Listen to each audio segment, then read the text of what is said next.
Goeienaand, good evening fellow South Africans and citizens of the world, and I have some excellent news. Now you might recall on Monday night I had that live stream interview with David Coltart regarding what is going on in Zimbabwe, and I'll put a link directly below this video so you can actually go and watch that live stream that we held. And one of the big issues I raised was the situation about the arrest of Hopewell Chin'ono, a journalist in Zimbabwe.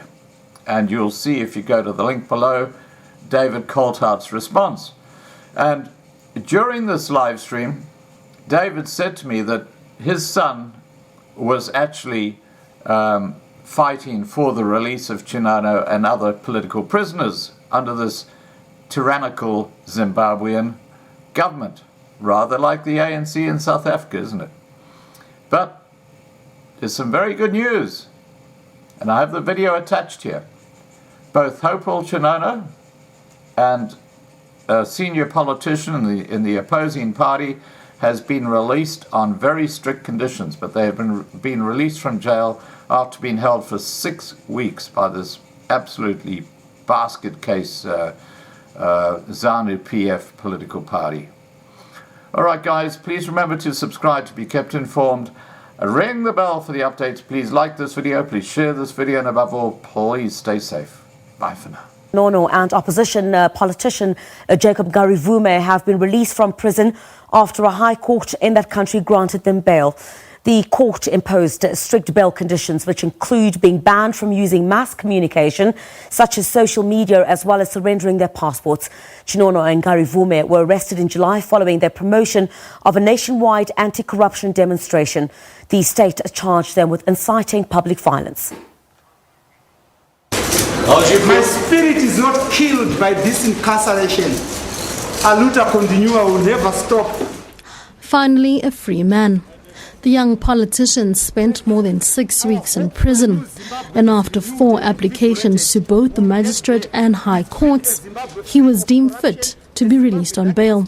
At long last, he has been admitted to bail on very strict and stringent conditions. He has been ordered to deposit $50,000 with the clerk of court, Harare Magistrates Court, to surrender his passport, to report 3 times a week, every Monday, Wednesday and Friday at Waterfalls Police Station, to reside at the address that he furnished to the police. Walking out jubilant, Jacob Ngarivhume maintained his anti-corruption campaign. Our hope for a new Zimbabwe is renewed and invigorated. We'll get there. We dream a Zimbabwe free of corruption, a Zimbabwe that respects human rights, and a Zimbabwe that respects the rule of law. And we'll never relent on that. Hopewell Chin'ono's bail comes at an opportune time as he started exhibiting symptoms of COVID-19. His doctor advised him to self-isolate, something he could not do whilst imprisoned. The High Court granted bail after finding that the charges were related to a specific time frame, and since the July 31st demonstrations had passed, he posed a minimal risk to society.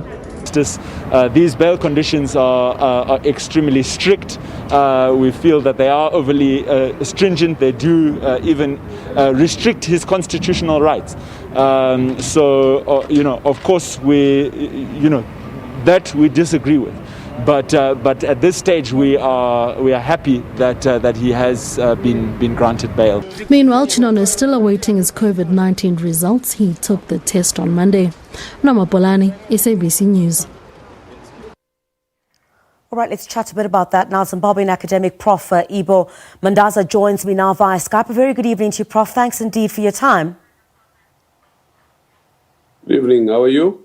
Very good, thank you. Thanks indeed for joining us here on the SABC News channel. So, Prof, was this release on bail a strategic move to sort of quell tensions in Zimbabwe?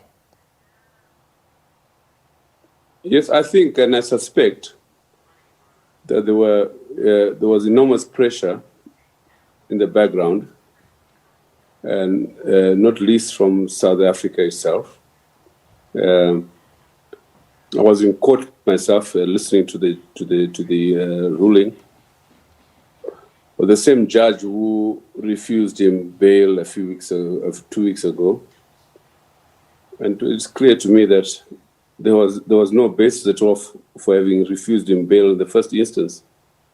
So I suspect, I have no evidence, I suspect that there has been enormous pressure by civic bodies at home, the media at home and abroad, and in South Africa, and also on the part of South African state persons and in the diplomatic community in general. So it was a happy ending, albeit after 45 days of incredible anxiety on the part of the family. The sister was in court. She broke down when he was accorded bail. That's how things have been tense. We live in a very small community in Zimbabwe, and family linkages are very wide, and this has been a horrible experience for anybody. And we are relieved, at least for this part so far. Prof, I want to talk about Hopewell Chin'ono's bail conditions. He is a journalist, and part of those conditions placed on him bar him from using mass communication, social media. I mean, traditionally, media would use social media for their work. Does this not set a dangerous precedent, in particular in countries where media freedom is infringed on? Yes, that may be so, but I think for the time being, most Zimbabweans, and indeed all of you, believe that he's out. I just spoke to him on his way home. He's in good spirits with his family, his sisters, brothers, and I think for the time being, those issues are secondary. Liberty, however limited, is important at this stage. But I think it's an important question that we can ask at this particular point, Professor, because the bail conditions, we also saw one of the lawyers expressing concern about the bail conditions in our earlier package, in which, of course, this could set a precedent going forward in terms of the bail conditions that have been placed against Mr. Chin'ono, could set a precedent at a later stage on the use of social media in countries, other countries where media freedom is not something that is as celebrated. Well, you are very correct. You are very correct, no doubt. And I think it's a very important point to emphasize on your part. But at the same time, I think that there is no way any state in the world can control social media. And if Hopewell is inhibited and prohibited from conducting his normal work, I have no doubt, as I see from the social media already, that others will be doing on his behalf in the meantime. But I agree with you entirely that this sets a very dangerous precedent and a very unusual precedent. But at the same time, I'm also pleased to note that it is a self-defeating exercise on the part of any state to try and control social media in the 21st century. Yeah. You spoke to Mr. Hopewell Chin'ono, you've indicated, Professor, and we know that he's gone for a COVID-19 test. Did he tell you how he was feeling, about being free, albeit with certain conditions, and, how he feels about, I guess, the way that he was treated? Well, I didn't speak for him too long. He was in the vehicle.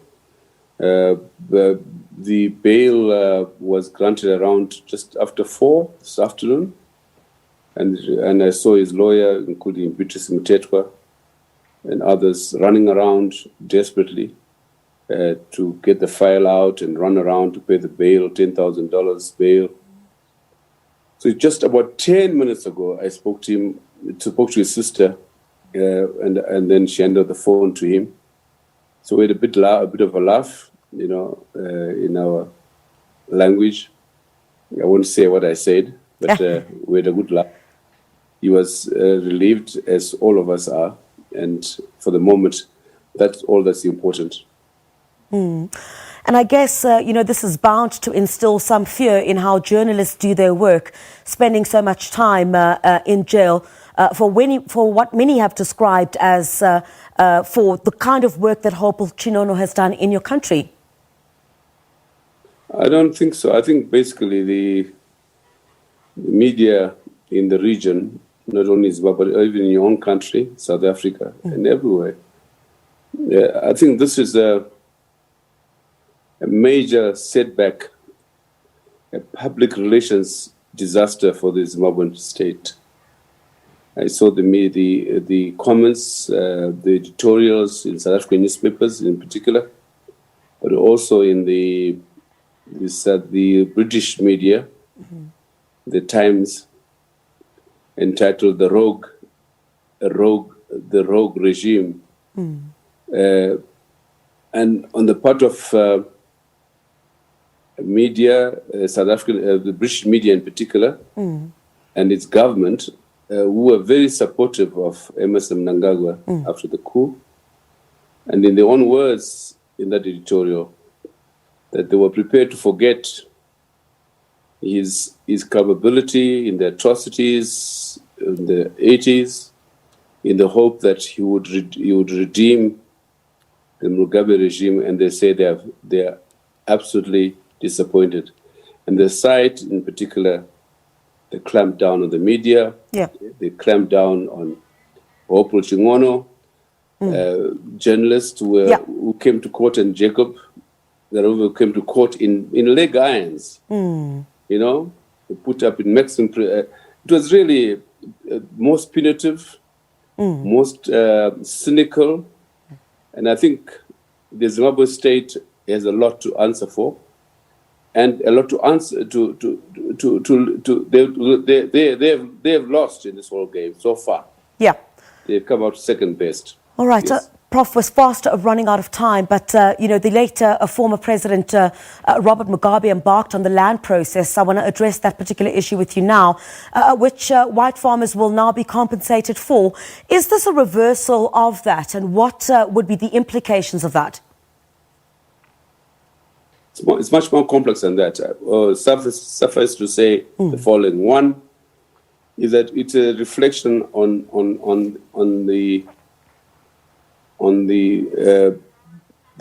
process, the bad process which was embarked upon in 2000, for which all of us must take responsibility. I think serious mistakes were made in the manner in which the land reform exercise was implemented.